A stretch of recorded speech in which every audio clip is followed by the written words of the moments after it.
yonna gy'osinzira okuba nga otugoberera, nkwebaza ne nkugamba nti kyonna ky'okola okwongera ku struggle eno kyamaanyi nnyo kubanga kituzzaamu amaanyi.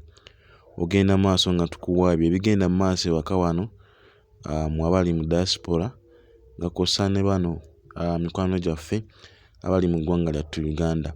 His Excellency Robert Kyagulanyi Ssentamu olunaku olwaleero avuddeyo n'ayogera ku Alipoota yaleeteddwa mu palamenti era nga yeebazizza abamu ku abo ababadde omumuli mu kuleeta oba mu kukakaga palamenti okuleeta alipoota eno oluvannyuma lw'okulaba nga abantu bangi nnyo batulugunyiziddwa, bangi bawambiddwa nga kw'ossa n'ekiwamba abantu ekikyagenda mu maaso.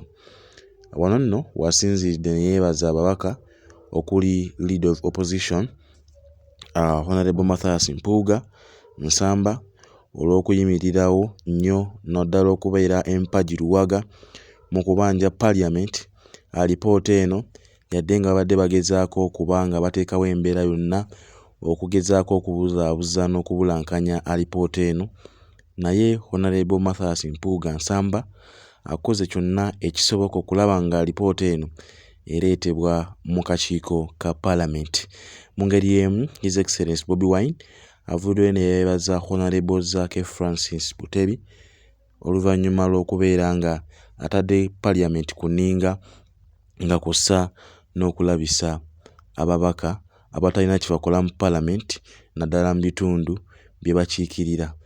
Tugenda kuba tufuna obubaka buno okuva ewa His Excellency Robert Kyagulanyi Ssentamu n'oluvannyuma ngenda kuba nkomawo tweyongereyo, naye katono nnyo nkujjukizeeko nti His Excellency Robert Kyagulanyi Ssentamu yayawangudde award y'okubeera munnabyabufuzi akutte omumuli mu kulabisa eggwanga lino okulaba nga lifuna obwenkanya naddala abantu okufuna eddembe lyattu mu ggwanga lyabwe. Era nga Zaake Francis Butebi y'omu ku abo abafunye ebirabo oba abaalidde award mu bwa Most Vibrant MP mu Parliament. Ono nno nga yakuliddemu bannaakendo mu abo ba MP ababadde omumuli mu Parliament y'eggwanga lyattu eya Uganda.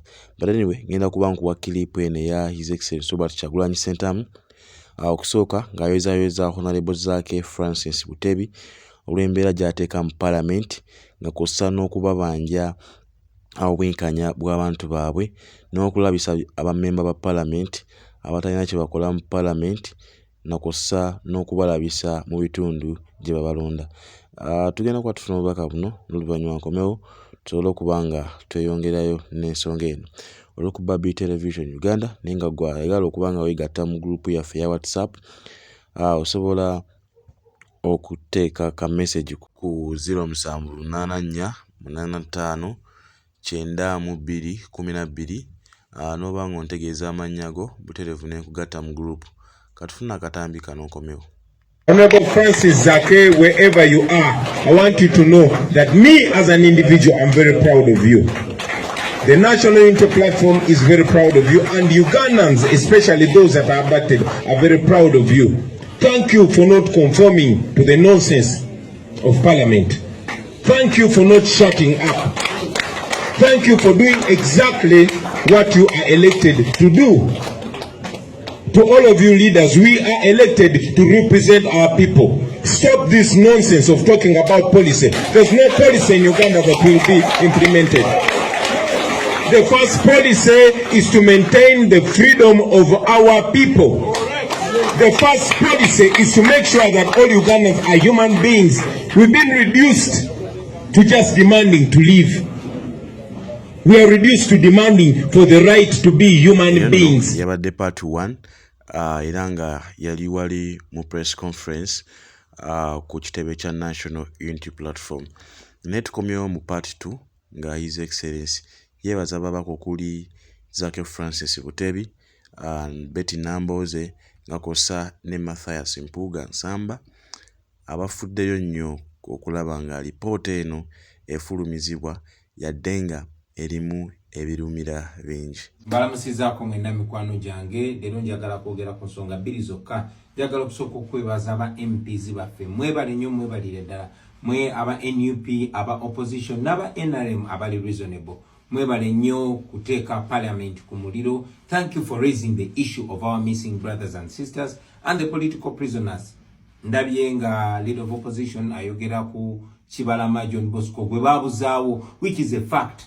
John Bosco Kibalama bamuwamba in 2019. Now it's 4 years he's missing. 4 years. Atengo you Prime Minister Museveni Nabanja. Yavayo na gamba Kibalama bamwina. These people abduct our brothers and sisters and they keep them as slaves. They are facts nti waliyo abaganda bafe bako kipingireyo ku island. Bali kuchizinga baba kwesanga ba slave bomunyiza nga akusulira gonyange kulia. So many of our people and those the survivors benayogera ko nabo era ne bambulira nti bwekito bwekiri banji nnyo bamisinga tebalabikanga ko kati Kibalama bayinza okuba bamu enslavinga obanga bamuta obanga aliyeyo just bamukwesanga example kulaga abantu tebasobola okuwamba no missing ebbanga lyonna. Nabanja knows where exactly Kibalama is because she talked about him. Kibalama has been missing for 4 years. So thank you very much MPs for raising that plight. Era the families are confident, they are happy. Ne families abaganda bafe bonna abamisinga ne ba political prisoners njagadde mufune esuubi mbere confident manye nti one day those are brothers and sisters will resurface. Then ensonga eyokubiri era njagala okusaba mwenna baganda baffe abali ku social media, please focus on that. Waliwo ensonga lwaki regime egezaako okuleeta diversion ez'enjawulo. There's a reason why they try to divert the conversation. Waliwo ensonga lwaki bategezaako creating obusonga nga bayita wano ne wali. Please don't be diverted. Tebababuzaabuza, tebabajja ku mulamwa. Major on the majors. Kati regime eno eri on the fix. No other person should go missing and disappear. Our brothers and sisters are missing. They know exactly they are. Chovolaba taibu abadde agezaako okubuzaabuza. I salute the MPs bebagobye mu parliament. Honorable Namboze, Zake, Kabuye, Nyeko, Joyce Bagala n'abalala bangi. Stand firm. You are not in parliament on Taibu's invitation. No, Taibu si yaba invited okuja mu parliament. No, naye bamulonda bulonza tebagamba yabba na bubbi. So don't be intimidated. Stick on the facts. Our people are watching you. Baganda baffe mwenna bali ku social media. Please amplify this issue. Wawe wali ensonga endala ezitalina makulu mbasaba temuziwa makulu. Thank you very much for God and my President waffe omulonde His Excellency Robert Kyagulanyi Ssentamu nsonyiwa eddoboozi lyange teriri bulungi ninamuko obuzibu bwa kasenyiga but ekyo kijja kuŋŋaana kubanga mbaweereza obadde ku Babi Television Uganda bw'alina ekibuuzo kyonna nsaba okinteere mu inbox yange mu WhatsApp oba si kyekyo ogende mu comment section ku video eno obeeko ky'okommenti nga nja kuba nkuddamu. But anyway, tugenda kuba nga tukomawo maasoko kaawo katono wekuumire ku Babi Television Uganda. Bw'otana subscribinga nsabye osubscribinge video eno ogimpeereka like osharinge nga kussa n'okutambuza obubaka buno okulaba nga butuuka ku buli Uganda w'enkyukakyuka kubanga ffenna tujeetaaga okuva mu busibe nga kw'otadde n'okununula bannaffe okulaba nga tubeebabeererawo mu mbeera enembi. Katukomaawo tujja kukoma